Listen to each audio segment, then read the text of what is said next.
બાગ એક જૈન ગુરુ પાસે જાપાનના રાજા બાગકામ શીખવા આવતા. સતત 3 વર્ષ સુધી રાજાએ બાગકામની ઝીણી ઝીણી માહિતી મેળવી દરેક આવડત, જ્ઞાન અને સૂચનાનો અમલ તેઓ પોતાના મહેલના બાગમાં કરાવતા.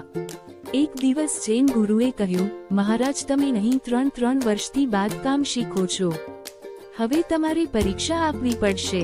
હું જાતે કોઈ પણ દિવસે તમારા બાગને જોવા આવીશ.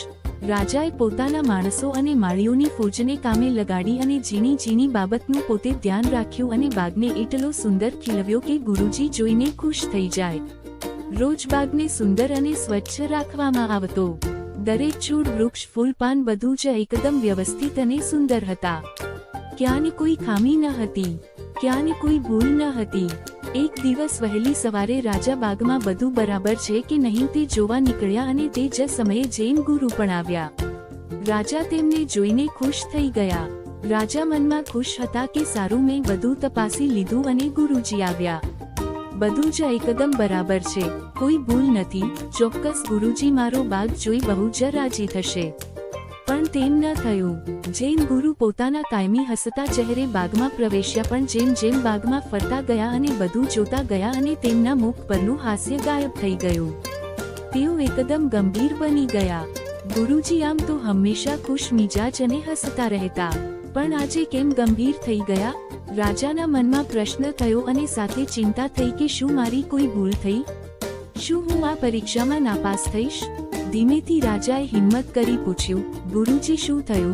મેં તમને આટલા ગંભીર ક્યારેય જોયા નથી. મને હતું તમે તમારા શિષ્યની મહેનત જોઈ ખુશ થઈ જશો. ગુરુજી બોલ્યા, શિષ્ય, બધું જ બરાબર છે, પણ સુકાયેલા સોનેરી પાંદડાઓ ખૂટે છે. અહીં મને કોઈ પીળા સોનેરી સુકાઈ ગયેલા મરેલા પાંદડાઓ દેખાતા નથી. સુકાયેલા પાંદડા પવનમાં અહીંથી તહીં ઉડે એ બાગની જીવંતતા છે. પીળા પાંદડા લીલા પાંદડાઓની શોભા વધારે છે. તેમના વિના બાગ કૃત્રિમ લાગે છે. બસ તે ખૂટે છે. રાજાએ બાગ એકદમ સ્વચ્છ રાખવાનો હુકમ આપ્યો હતો અને બધા પીળા ને સુકાયેલા પાંદડાઓ જમીન અને છોડ પરથી દૂર કરી કચરાપેટીમાં ભરી દેવામાં આવ્યા હતા. ગુરુજી જાતે જઈને તે સુકાયેલા પાંદડાઓ લઈ આવ્યા અને બાગમાં ભરી દીધા. જે પવન આવતા અહીંથી તહીં ઉડવા લાગ્યા.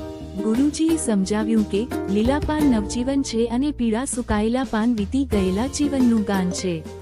તે બાગને જીવન આપે છે. યાદ રાખજે, આમ જ જીવન બાગમાં પણ સુખ અને દુઃખ બંને જરૂરી છે. જન્મ અને મરણ બંને જીવનનો જ એક ભાગ છે. વિડીયોને લાઇક અને શેર કરશો અને ચેનલને સબસ્ક્રાઇબ કરશો.